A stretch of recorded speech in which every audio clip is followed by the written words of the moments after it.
সীমানা নিয়ে নির্বাচন কমিশনের গেজেট অবৈধ ঘোষণা, অপরিবর্তিত থাকছে বাগেরহাট ও গাজীপুরের সংসদীয় আসন। অস্থিরতা সৃষ্টির চেষ্টা সর্বোচ্চ শক্তি দিয়ে মোকাবেলা করা হবে, জানালেন পরিবেশ উপদেষ্টা। আতঙ্কিত হওয়ার কিছুই নেই। এবং ধর্মকে ব্যবহার করে ভোট বানচালের চেষ্টা চলছে, মন্তব্য ফখরুলের। সবাইকে ঐক্যবদ্ধ থাকার আহ্বান।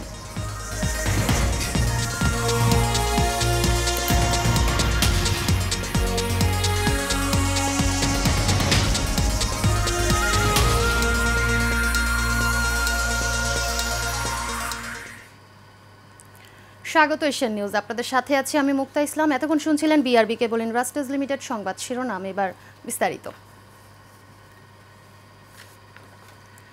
বাগেরহাটের 4টি আসন থেকে একটি কমিয়ে 3 আসন করে নির্বাচন কমিশনের গেজেট অবৈধ ঘোষণা করেছেন হাইকোর্ট। একই সঙ্গে বাগেরহাটের 4টি সংসদীয় আসন বহাল করতে নির্দেশ দিয়েছেন আদালত। সোমবার বিকেলে বিচারপতি শশাঙ্ক শেখর সরকার ও বিচারপতি কে এম জাহিদ সারোয়ার কাজলের হাইকোর্ট বেঞ্চ এ রায় ঘোষণা করেন। গত 16 সেপ্টেম্বর বাগেরহাটে 4টি সংসদীয় আসন বহাল রাখতে কেন নির্দেশনা দেওয়া হবে না এবং নির্বাচন কমিশনের প্রকাশিত গেজেটে আসন সংখ্যা 4 থেকে 3 কমানোর সিদ্ধান্ত কেন অবৈধ ঘোষণা করা হবে না তা জানতে চেয়ে রুল জারি করেন হাইকোর্ট। এর আগে গত 30 জুলাই নির্বাচন কমিশন প্রাথমিকভাবে বাগেরহাটের আসন 3টি করার প্রস্তাব দেয়।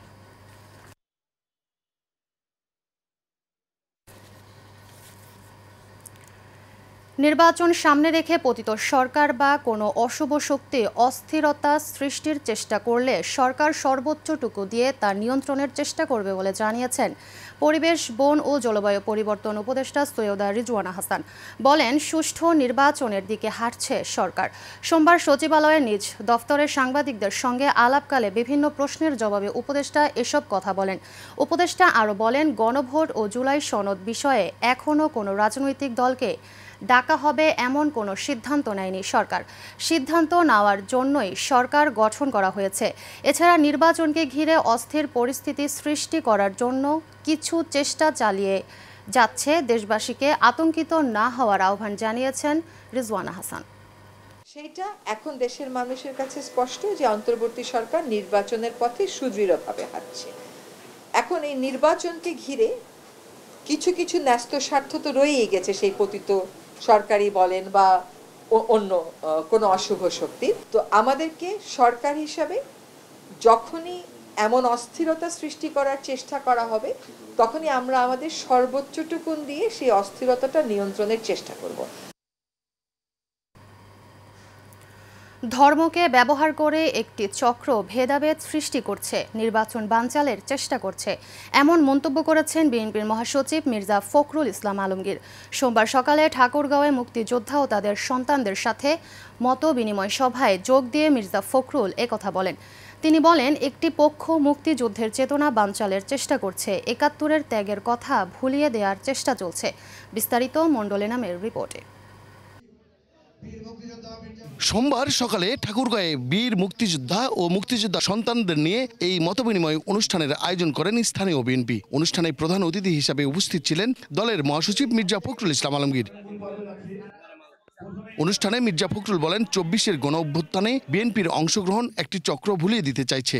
একটি মহল যারা ১৯৭১ সালে পাকিস্তান হানাদার বাহিনীর সঙ্গে যোগ সাজস করে এই দেশের মুক্তিযোদ্ধা হত্যা করেছিল, তার পরিবারদের হত্যা করেছিল, তাদের মেয়েদেরকে তুলে দিয়েছিল খান বাহিনীর হাতে।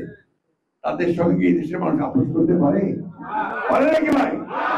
করে কইবা হবে তো মুক্তিযুদ্ধ করতে উঠতে হবে তো।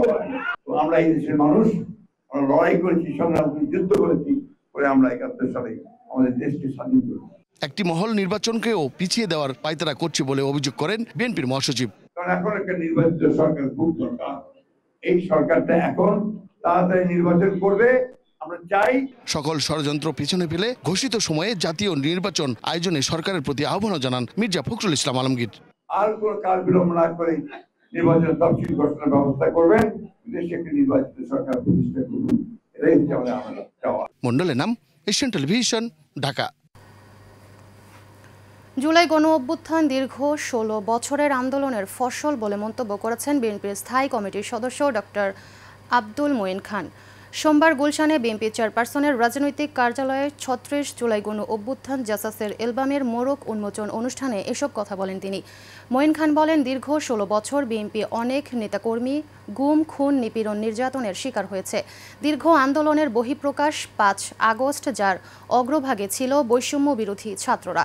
৪৩টি রাজনৈতিক দল দীর্ঘদিন ধরে তাদের অধিকার ফিরে পাওয়ার জন্য রাজপথে আন্দোলন করে আসছিল বলেও জানান তিনি।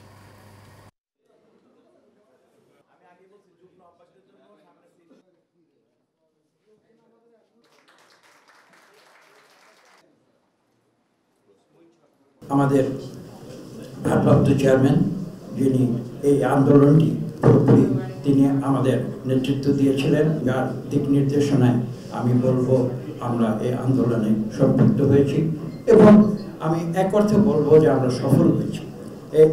এই আন্দোলনকে যদি কেউ ছাত্রদের হাতে কেন্দ্রীভূত করে দিতে চান, আমি সেটা নিষেধ করব না, কিন্তু আমি ৩ কোটি টাকা ব্যয়ে নির্মিত নারায়ণগঞ্জ সাইনবোর্ড এলাকায় ২০০ ফুটের ফুটওভার ব্রিজ এখন যেন এক ঝুলন্ত বাজার। মাছ, সবজি, জামাকাপড়, মানিব্যাগ, জুতা কি নেই সেখানে। ব্যস্ত এই ব্রিজটি দিয়ে প্রতিদিন প্রায় ৪ থেকে ৫ লক্ষ মানুষের যাতায়াত। সহকর্মী রোমান চৌধুরী সুমনের পাঠানো তথ্যচিত্রে বিস্তারিত জানাচ্ছেন নূর মোহাম্মদ ভুইয়া। সরেজমিনে দেখা গেছে ব্রিজের উপর প্রায় অর্ধশত দোকান গড়ে উঠেছে। ফুটওভার ব্রিজ করতে গিয়ে তৈরি হওয়া আশেপাশে নিচের অংশে তৈরি হয়েছে অস্থায়ী বাজার। পাশের র্যাম্পে সিএনজি ও রেন্টেকারের অবৈধ স্ট্যান্ড। এর ফলে যানবাহন চলাচল ব্যাহত হচ্ছে, নিয়মিত তৈরি হচ্ছে দীর্ঘ যানজট। জীবনের রিস্ক নিয়ে পারাপার হতে হয়, তো যেই জিনিসটা আমাদের সুবিধার্থে দিচ্ছে ওই জিনিসটাই এখন আমাদের গলার কাটা হয়ে দাঁড়াইছে। তবে ফুটওভার ব্রিজ দখলকারীরা বলছে তাদের কারণেই মানুষের জানমালের নিরাপত্তার সুবিধা হচ্ছে না। আমরা রাত ১১টা পর্যন্ত থাকি, এই পর্যন্ত মানুষের চলাফেরা করতে পারে। আমরা চলে গেলে ব্রিজে চলাফেরা করতে পারে না, ছিনতাইকারী বাড়ি যায়। কি আমরা থাকা অবস্থায় কোনো চুরি, ছিনতাই, ডাকাতি কোনো কিছু হয় না। এ বিষয়ে নারায়ণগঞ্জ জেলা পুলিশ সুপার মোহাম্মদ জসিমউদ্দিন বলেন, দখলদার মুক্ত করতে ফুটওভার ব্রিজটিতে কাঠামোগত পরিবর্তনের পরিকল্পনা নেওয়া হয়েছে। সাম্প্রতিককালে ডিসি সাহেব সহ আমি ওই জায়গাটা ভিজিট করেছিলাম। আমাদের কিছু পরিকল্পনা আছে যাতে আমরা সার্বক্ষণিক পুলিশ না দিয়েও স্ট্রাকচারাল কিছু চেঞ্জ করে ওখানে আমরা এই বিষয়গুলো যাতে না হতে পারে সেই ব্যবস্থা করতে। ওখানে দোকান আছে, মানুষের যাতায়াত আছে, এর মধ্যে ভালো মানুষও আছে, খারাপ মানুষও আছে, তাই না? তা আমরা চাচ্ছি যে ওখানে কিছু চেঞ্জ করে, স্ট্রাকচারটাকে কিছু চেঞ্জ করে, অবস্ট্রাকশন তৈরি করে ওখানে যাতে এগুলো হতে না পারে সেই ব্যবস্থাটা করতে। নগরবাসীর আশা, দ্রুত ব্যবস্থা নিয়ে অন্তত ফুটওভার ব্রিজটি আবারও মানুষের হাঁটার জন্য ফিরিয়ে দেওয়া হোক। নূর মোহাম্মদ ভুঁইয়া, এশিয়ান টেলিভিশন। কুমিল্লার ১৪গ্রাম উপজেলায় ট্রাকের ধাক্কায় সিএনজি চালিত অটোরিকশায় ৩ যাত্রী নিহত হয়েছেন। চট্টগ্রাম লাকসাম সড়কের ফেলনা পশ্চিমপাড়া এলাকায় এ দুর্ঘটনা ঘটে। স্থানীয়রা জানান, ১৪গ্রাম থেকে ছেড়ে আসা একটি মালবাহী ট্রাক ফেলনা পশ্চিমপাড়ায় নিয়ন্ত্রণ হারিয়ে সিএনজি চালিত অটোরিকশাকে ধাক্কা দেয়। এতে ঘটনাস্থলেই ৩ যাত্রী মারা যান। এ সময় আহত হয়েছেন আরও ৬ জন।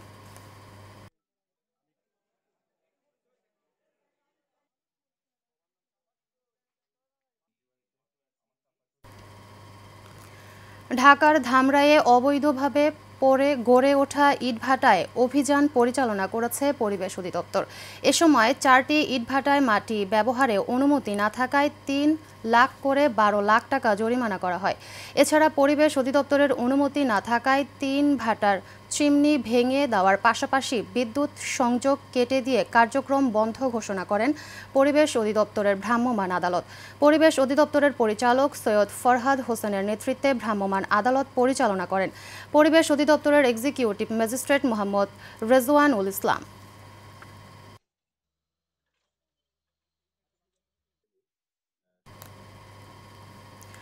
ঢাকার ধামরাইয়ের ডাউটিয়ার পূর্ব ঘোষণা ছাড়া আর্গুস মেটালস প্রাইভেট লিমিটেড নামে একটি ব্যাটারি কারখানা বন্ধের প্রতিবাদে বিক্ষোভ করেছে শ্রমিকরা। সকালে কিছুটা বিশৃঙ্খলা দেখা দিলেও শিল্প পুলিশের উপস্থিতিতে পরিস্থিতি স্বাভাবিক হয়। শ্রমিকরা জানান, সকালে কারখানায় এসে গেটে তালা ও কারখানা বন্ধ ঘোষণার নোটিশ দেখতে পান তারা। এর প্রতিবাদে তারা ঢাকা আরিচা মহাসড়ক অবরোধ করে বিক্ষোভ শুরু করেন। এক পর্যায়ে তারা চলতি মাসের পূর্ব বেতন ও বিভিন্ন পাওনাদি পরিশোধ সহ কয়েক দফা দাবি তুলে ধরেন।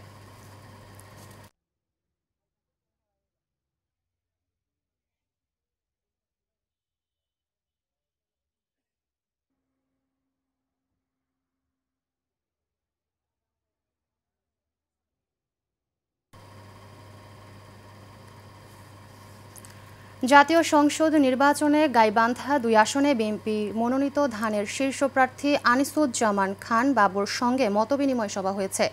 জেলা বিএনপি কার্যালয়ে সদর উপজেলা যুবদলের আয়োজনে এই সভা হয়।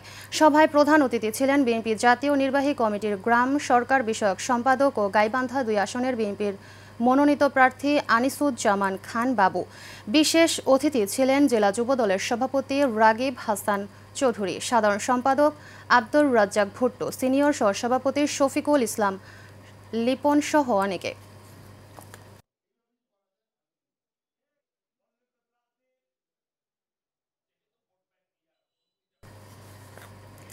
জাতীয় সংসদ নির্বাচনকে সামনে রেখে যশোর ১ আসনে বিএনপি মনোনীত প্রার্থীর সাবেক সংসদ সদস্য সাবেক কেন্দ্রীয় দপ্তর সম্পাদক মোহাম্মদ মফিকুল হাসান তৃপ্তির নেতৃত্বে গণসংযোগ ও নির্বাচনী প্রচার হয়েছে। পটুয়াখালী ইউনিয়নের বালুন্ডা হাই স্কুল মাঠে এর আয়োজন করা হয়। সভায় সভাপতিত্ব করেন বালুন্ডা ৫ নম্বর ওয়ার্ড বিএনপির সভাপতি আলমগীর কবির। উপস্থিত ছিলেন উপজেলা বিএনপির যুগ্ম সাধারণ সম্পাদক তাজউদ্দিন আহমেদ, জেলা যুবদলের যুগ্ম আহ্বায়ক ও উপজেলা যুবদলের সদস্য সচিব মোহাম্মদ ইমদাদুল হক ইমদা ও সিনিয়র যুগ্ম আহ্বায়ক আল মামুন বাবলু সহ অনেকে। পরে বিএনপির ৩১ দফা লিফলেট বিতরণ করা হয়।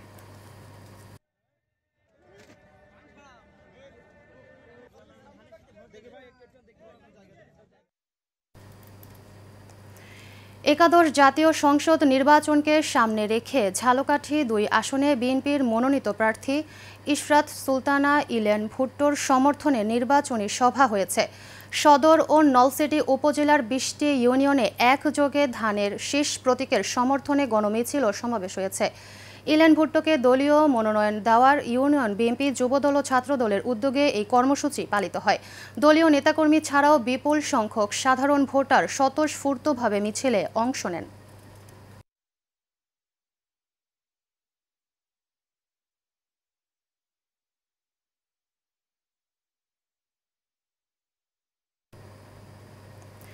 বিশ্ববিখ্যাত বিজ্ঞাপন সংস্থা AMV BBD ও মানবিক উদ্যোগে হবিগঞ্জের নবীগঞ্জ উপজেলায় ৫০ জন অসহায় ও দরিদ্র পরিবারের মধ্যে খাদ্য সামগ্রী বিতরণ করা হয়েছে।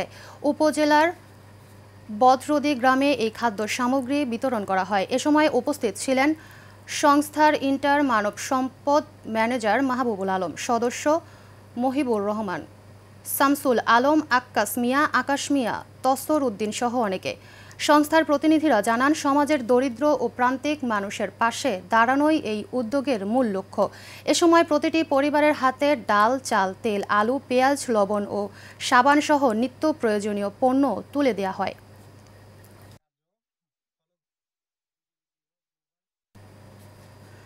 গণ অধিকার পরিষদের ৪র্থ প্রতিষ্ঠা বার্ষিকী উপলক্ষে আনন্দ র্যালি ও ঢাকা ১৯ আসনের ট্রাক মার্কার নির্বাচনী আলোচনা সভা হয়েছে। আশুলিয়া থানা গণ অধিকার পরিষদের আয়োজনে ইয়ারপুর ইউনিয়নের জামকরা এলাকায় এক আলোচনা সভা ও ১ নং ওয়ার্ড কমিটি গঠন করা হয়। প্রধান অতিথি ছিলেন গণ অধিকার পরিষদের কেন্দ্রীয় আইন বিষয়ক সম্পাদক ও ঢাকা ১৯ আসনের ট্রাক মার্কার মনোনীত এমপির পদপ্রার্থী অ্যাডভোকেট শেখ শওকত হোসেন ফরহাদ। উপস্থিত ছিলেন উপজেলা গণ অধিকার পরিষদের সদস্য সচিব মোহাম্মদ শফিকুল ইসলাম সহ অনেকে।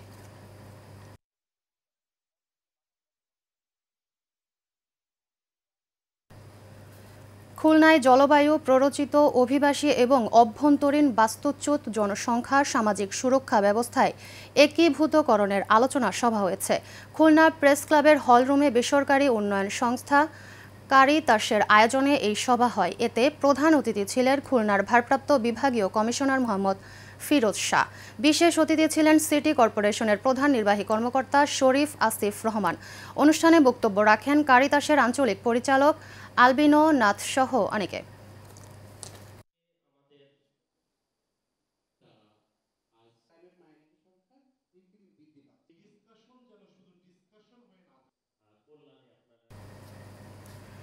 ফেনীর দাগনভূঞার সদর ইউনিয়নের Basudebpur Siddique Nurunnesa memorial junior high school প্রাঙ্গণে বৃত্তি পরীক্ষার পুরস্কার বিতরণ অনুষ্ঠান অনুষ্ঠিত হয়েছে। স্কুল উন্নয়ন কমিটির যুগ্ম আহ্বায়ক কাজী জালাল আহমেদের সঞ্চালনায় ও প্রধান শিক্ষক আব্দুর রহিমের সভাপতিত্বে এই অনুষ্ঠান হয়। এতে প্রধান অতিথি ছিলেন উপজেলা নির্বাহী কর্মকর্তা মোহাম্মদ শাহিদুল ইসলাম। এ সময় উপস্থিত ছিলেন প্রতিষ্ঠাতা ও দাতা সদস্য ইকবাল আহমদ সিদ্দিকী সহ অনেকে।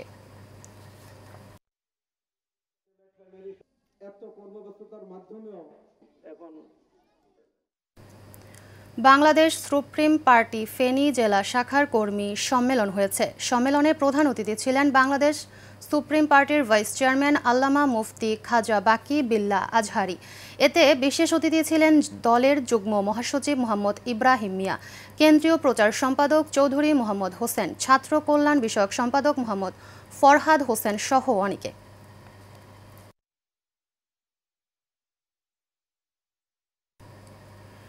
সিরাজগঞ্জের রায়গঞ্জে চান্দাইকোনা হাজী ওয়াহেদ মরিয়ম কলেজের সাবেক ভারপ্রাপ্ত অধ্যক্ষ লুৎফর রহমান শেখের বিরুদ্ধে দুর্নীতি, অনিয়ম ও অর্থ আত্মসাতের অভিযোগে মানববন্ধন ও বিক্ষোভ সমাবেশ করা হয়েছে।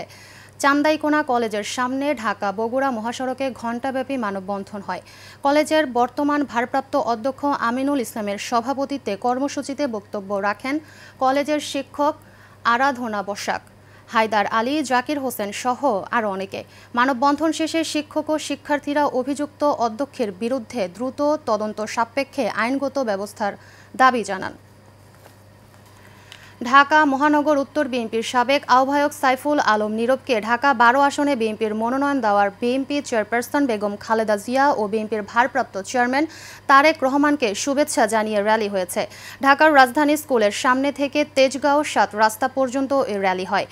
এ সময় শেরেবাংলা নগর থানার সাবেক যুবদলের প্রতিষ্ঠাতা সাংগঠনিক সম্পাদক মঈনুদ্দিন মঈন একটি মিছিল নিয়ে র্যালিতে অংশ নেন। এ সময় তারা সাইফুল আলম নীরবকে বিএনপি মনোনয়ন দেওয়ার কৃতজ্ঞতা প্রকাশ করেন। সাইফুল আলম নীরব ঢাকা 12 আসন থেকে বিপুল ভোটে জয়লাভ করবে বলেও আশা ব্যক্ত করেন তারা।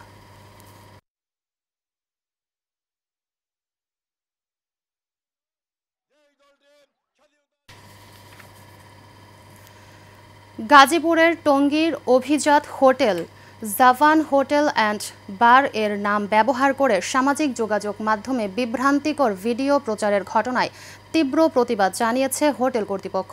এক সংবাদ সম্মেলনে আনিসুল হক আনসারি বলেন, সম্প্রতি কিছু মিডিয়া ও ফেসবুক আইডি থেকে জাভান হোটেল অ্যান্ড বার নাম উল্লেখ করে একটি ভিডিও প্রকাশ করা হয়েছে যা সম্পূর্ণ মিথ্যা ও বিভ্রান্তিকর। এতে তাদের প্রতিষ্ঠান ও গ্রাহকদের মধ্যে বিভ্রান্তির সৃষ্টি হয়েছে, যা অত্যন্ত দুঃখজনক।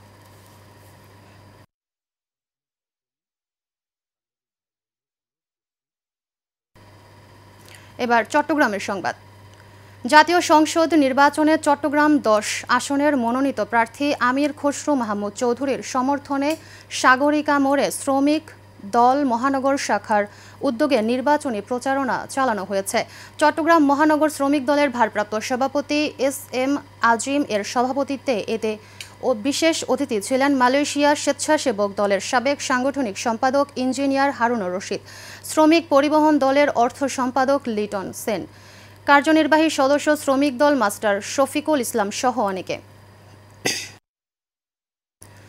চট্টগ্রামে পরিবেশ বান্ধব উদ্ভাবন, সবুজ উদ্যোক্তা সৃষ্টি এবং টেকসই উন্নয়নের ধারণা তরুণ প্রজন্মদের মাঝে ছড়িয়ে দেওয়ার লক্ষ্যে গ্রিন ইনোভেশন ফেয়ার অনুষ্ঠিত হয়েছে। নগরের একটি কমিউনিটি সেন্টারে bright Bangladesh forum, action aid Bangladesh ও এক্সিভিস্ট চট্টগ্রামের যৌথ উদ্যোগে এই ফেয়ার হয়। এ সময় বক্তারা বলেন, এই ধরনের উদ্যোগ তরুণদের পরিবেশ বান্ধব উদ্যোক্তা হিসেবে গড়ে তুলতে সহায়তা করবে। দিনব্যাপী এই মেলায় চট্টগ্রামের 13টি পরিবেশ বান্ধব উদ্যোক্তা প্রতিষ্ঠান অংশগ্রহণ করে।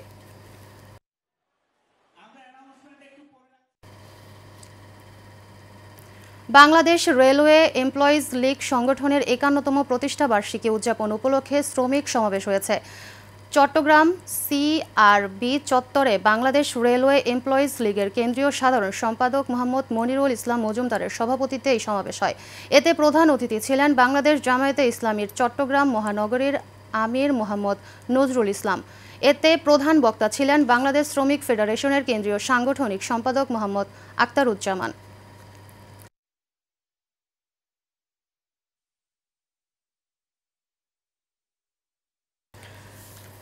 শেষ করব এশিয়ান নিউজ, তার আগে জানাবো বিআরবি কেবল ইন্ডাস্ট্রিজ লিমিটেড সংবাদ শিরোনামগুলো আরও একবার।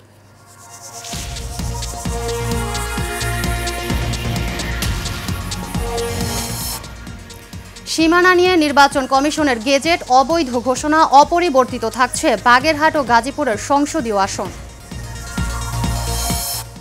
অস্থিরতা সৃষ্টির চেষ্টা সর্বোচ্চ শক্তি দিয়ে মোকাবেলা করা হবে জানালেন পরিবেশ উপদেষ্টা। আতঙ্কিত হওয়ার কিছু নেই। এবং ধর্মকে ব্যবহার করে ভোট বানচালের চেষ্টা চলছে মন্তব্য ফখরুলের, সবাইকে ঐক্যবদ্ধ থাকার আহ্বান।